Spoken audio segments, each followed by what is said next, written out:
Hi everyone, and welcome to Two-Player Quest, where I help you on your quest to find the best two-player board games for you. In today's video, I have The Last Spell by Tabula Games. Now, in The Last Spell, you defend your city against your foes on this board game based on the video game. You manage your resources, upgrade your heroes, and fight off the foes to defend your town. Is it a good game for you, and what is it like? Well, let's explore.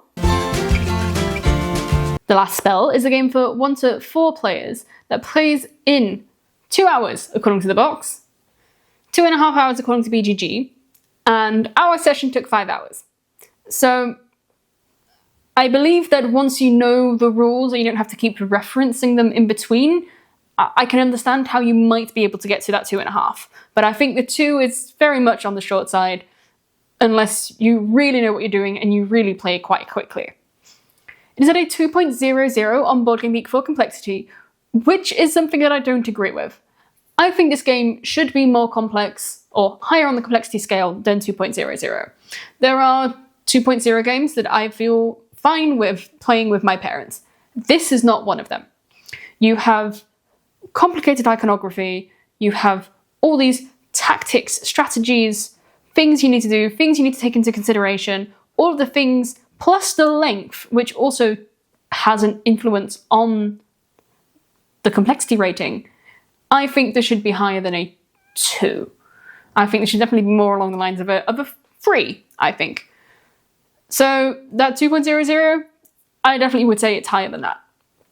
And it is a high luck game. So there's tons of dice rolls for pretty much everything you do. There's random spawning from enemies from random places. So a lot of randomization, so a lot of luck. So first of all, I'll start with an overview of the components. So we have all the minis, the dice, these are extra skills. Then we have the board, and mainly the town that we are defending, and the sides is where the enemies will be coming from. Then we have the shop board and the item board, where you find all the items. Then at the bottom here, you will see all the enemies that there are, what they do, what stats they have, and then here we have our character with their weapon, their special abilities, their special skill, and their armor, plus their mana, movement tokens, and the other things that they need to start the game. Now this will be a quick overview. So you have 2 phases, the day phase and the night phase. So the day phase is when you build your city. So you have money you can spend, you have materials you can use to make new fences, for example, to make new buildings like a blacksmith or a magic shop. With these you can have upgraded cards, get extra actions, you can buy scrolls that do things.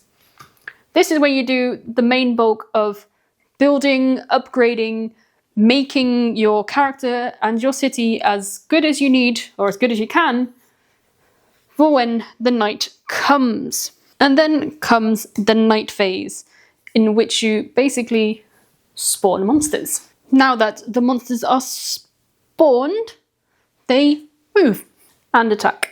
Now these currently don't attack anything as they are not yet by the village. And then you can, at the start of the night phase, or basically at the end of the day phase, you can place your characters where you want to place them. So for example, we would have placed them here. And then you can get to doing your attacks. Every player has a certain amount of actions they can do. And these tokens are movement tokens. So this is a 4 movement token. This is a singular action token, for example. So you could use one action to simply just punch someone if you are next to them. So this character could move 1 and punch the one in front of him. To attack, you look at what enemy it is. In this case, it is a runner. And here you see that runners defend with a blue die. So what you would do is you roll a die, and this means it is a hit. But they could perhaps have dodged unless you had a no dodge ability. With a hit, these runners have 1 HP, and thus it would be taken off the board. You can pretty much all do your actions simultaneously, so that keeps it easy and you can see what the others are doing. You can do your actions more efficiently. The round is over when there are equal to or less monsters in the game as there are players. So in this case, that would be 2.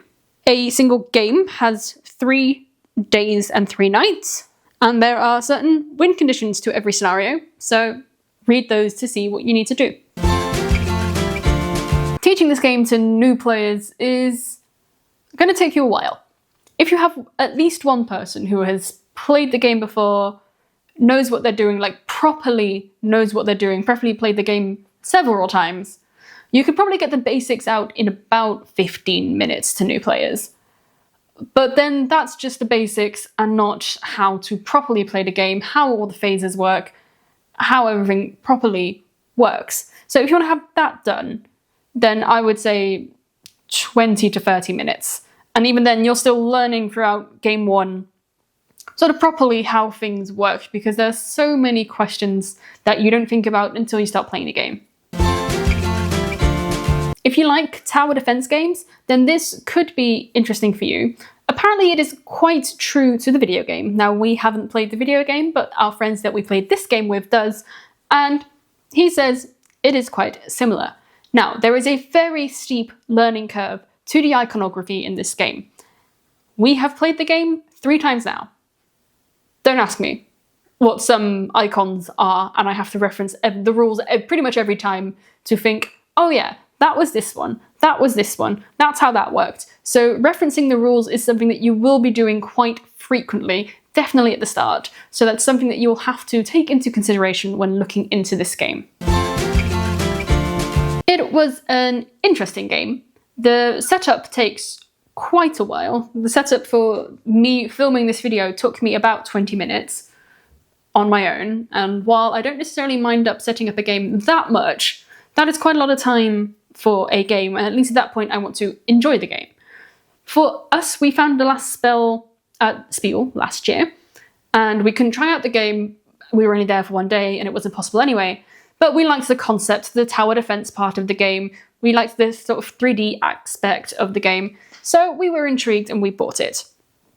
After now having played it, we don't like the iconography and the unintuitiveness of the iconography. There are certain cards that really make me think, I don't know, you have to look it up every time, and that's just really annoying. We don't like referencing rules constantly, especially if those rules are not very clear and concise. So there are several questions that we have regarding certain rules in the game that are not answered in the rulebook, and they are quite normal questions, like, I only have an X amount of figures per monster. What do I do if I don't have any of those figures left? I can imagine that that is something that happens to multiple people, especially when you're spawning whoever knows how many different monsters every time. What do you do? Now, there has been a rule update since we last played, but even then, that rule update does not state what to do. So that still didn't answer my question.